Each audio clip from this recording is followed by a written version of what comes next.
Pernah kepikiran nggak sih, apa yang bikin sebuah tempat kerja itu beneran aman? Hari ini, kita bakal bedah tuntas soal dasar-dasar keselamatan dan kesehatan kerja, atau yang biasa kita sebut K3, dengan panduan dari buku ajar Dasar-Dasar Keselamatan dan Kesehatan Kerja. Oke, buat pemanasan, coba deh pikirin sebentar. Nggak peduli apapun kerjaan kamu. Dari mulai jadi barista paruh waktu, sampai nanti jadi CEO, ada satu hal yang pasti selalu ada. Kira-kira apa ya? Yap, bener banget. Jawabannya adalah resiko. Setiap tempat kerja, mau itu di kantor yang adem atau di proyek konstruksi yang panas, itu pasti punya potensi bahaya. Nah, kuncinya biar kita tetap aman, ya dengan ngerti dan bisa ngelola resiko-resiko ini. Oke, ini dia peta perjalanan kita hari ini. Kita bakal mulai dari apa sih K3 itu sebenarnya, terus kita bongkar gimana sebuah kecelakaan bisa terjadi. Lanjut, kita bakal kenalan sama jenis-jenis bahaya, gimana cara paling pintar buat ngatasinnya, dan terakhir, gimana semua itu bisa nyatu jadi sebuah budaya keselamatan di perusahaan. Siap? Yuk, kita mulai dari yang paling dasar dulu. Apa itu K3? Mungkin kamu mikirnya ini cuma soal setumpuk aturan yang ribet ya. Tapi, ternyata jauh lebih dari itu loh.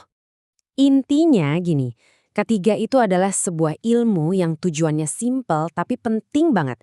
Mastiin semua orang bisa pulang kerja dalam kondisi yang sama, sehat dan utuhnya seperti pas mereka berangkat. Tujuannya buat mencegah cedera dan penyakit gara-gara kerja. Tujuan utamanya ada 3. Pertama, ngelindungin kita, para pekerja, dari resiko bahaya. Kedua, ngebangun lingkungan kerja yang emang aman dan sehat. Dan ketiga, yang sering dilupain, yaitu ningkatin kesejahteraan kita secara total. Bukan cuma fisik, tapi juga mental dan sosial.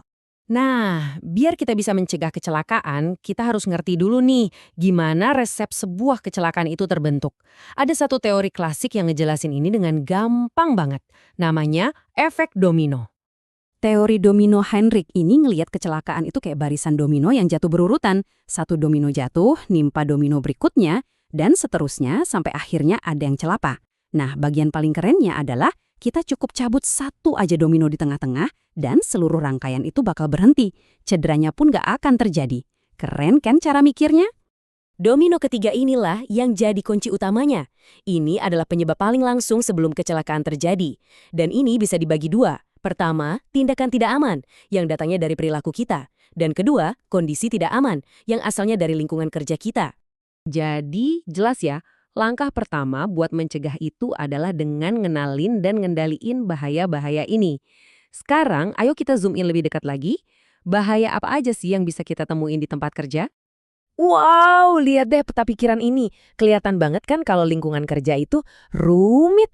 Ada banyak banget potensi bahaya yang ngintai, ada yang kelihatan jelas, ada juga yang tersembunyi. Biar gampang, semua bahaya tadi bisa kita kelompokin jadi 5 kategori besar. Fisik, kimia, biologi, ergonomi, dan jangan lupa, psikologis. Dengan ngenalin kelima kategori ini aja, kita udah punya bekal awal yang bagus banget buat menciptakan tempat kerja yang lebih aman. Oke, kita udah bisa ngenalin bahaya. Terus abis itu ngapain? Gimana cara terbaik buat ngatasinnya? Ternyata nggak semua solusi itu levelnya sama loh. Ada urutan prioritasnya, dari yang paling ampuh sampai yang kurang ampuh. Nah, inilah yang disebut hierarki pengendalian. Dan kalau ada satu hal yang wajib banget kamu ingat dari pembahasan kita, ini dia orangnya. Bayangin ini kayak piramida kebalik. Solusi paling top, yaitu eliminasi alias ngilangin bahayanya sama sekali, itu ada di puncak. Itu harus selalu jadi pilihan pertama kita. Dan kalimat ini, wah, ini ngerangkum semuanya dengan sempurna. Alat pelindung diri atau APD, kayak helm, sepatu safety, sarung tangan, itu penting banget. Tapi ingat, APD itu adalah benteng pertahanan kita yang paling akhir, bukan yang pertama. Selalu coba atasi dari akarnya dulu. Oke, sekarang kita udah tahu apa itu bahaya dan gimana cara ngendaliinnya. Tapi gimana caranya sebuah perusahaan bisa nerapin ini semua secara konsisten dan berkelanjutan? Jawabannya bukan dengan cara sporadis, tapi dengan membangun sebuah sistem yang solid. Sistem ini namanya Sistem Manajemen K3 atau SMK3. Anggap aja ini kayak sebuah mesin yang terus berputar untuk perbaikan. Jadi, perusahaan secara aktif ngerencanain, ngejalanin, ngecek, dan terus-menerus ningkatin standar keselamatannya. Nggak pernah berhenti.